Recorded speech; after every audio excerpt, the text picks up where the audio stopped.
নমস্কাৰ মই সকলোলৈকে আগন্তুক ভোগালী বিহুৰ উলগ জনাইছো।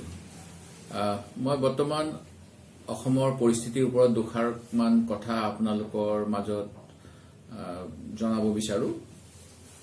আমি দেখিছো বিজেপিয়ে অসম আৰু অসমীয়া জাতিধ্বংসী বিধেয়কখন লোকসভাত গৃহীত কৰি অসমত এক ৰাজনৈতিক বিশৃংখলতা আনিছে আৰু অসমীয়া মানুহক চৰম বিশ্বাসঘাতকতা কৰি অসমৰ পৰিৱেশ অনিষ্ট কৰাৰ এখন ব্লুপ্ৰিণ্ট বনাইছে। আজি এই বিজেপিৰ যি পৰিকল্পনা ইয়াৰ বিষয়ে প্ৰত্যেকজন অসমীয়া আৰু ছাত্ৰ ছাত্ৰী সকলোৱে অনুমান কৰিব পাৰিছে আৰু ই আমাৰ সকলোকে প্ৰভাৱিত কৰিছে। শৰাইঘাটৰ শেষ ৰণৰ শ্লোগান দি যিটো দলে অসমীয়া মানুহৰ বিপুল সঁহাৰিত দিছপুৰত চৰকাৰ বনালে, তেওঁলোকে শাসনত আহি সেই একেখিনি মানুহৰ আৱেগ অনুভূতিক আঘাত কৰি ঠগিবলৈ পুনৰবাৰ প্ৰচেষ্টা চলাইছে। আগন্তুক লোকসভা নিৰ্বাচনৰ প্ৰতি লক্ষ্য ৰাখি ৰাজনৈতিক লাভ লোৱাৰ স্বাৰ্থত বিজেপি দলে অসমীয়া মানুহক প্ৰতাৰণা কৰাৰ এক ষড়যন্ত্ৰ ৰচিছে।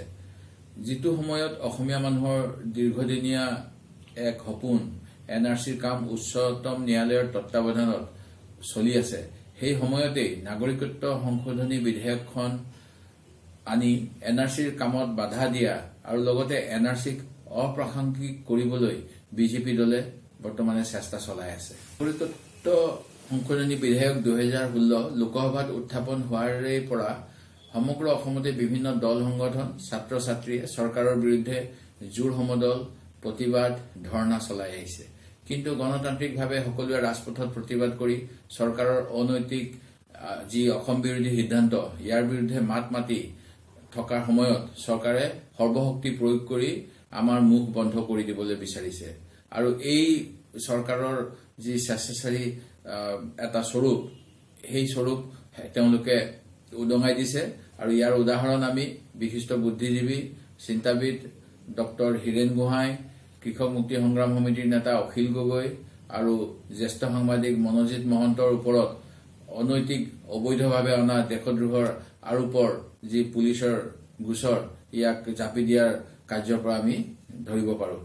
ৰাজনৈতিক বা ব্যক্তিগত বিভিন্ন বিষয়ত এইসকল ব্যক্তিৰ লগত আমাৰ মত বিভেদ থাকিলেও চৰকাৰে এওঁলোকক অসমৰ স্বাৰ্থত মাত মতাৰ বাবে একমাত্ৰ অসমীয়াৰ ভৱিষ্যতৰ বাবে তেওঁলোকে আমাৰ সকলোকে সজাগ কৰিবলৈ যি আহ্বান জনাইছে, সেই আহ্বান জনোৱাৰ বাবে তেওঁলোকৰ সেই কণ্ঠ ৰোধ কৰিবলৈ যি প্ৰচেষ্টা হাতত চলাইছে ই মুঠেই গ্ৰহণযোগ্য নহয়।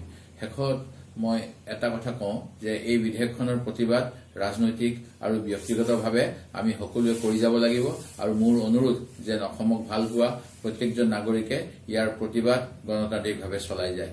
ধন্যবাদ। জয় অসম।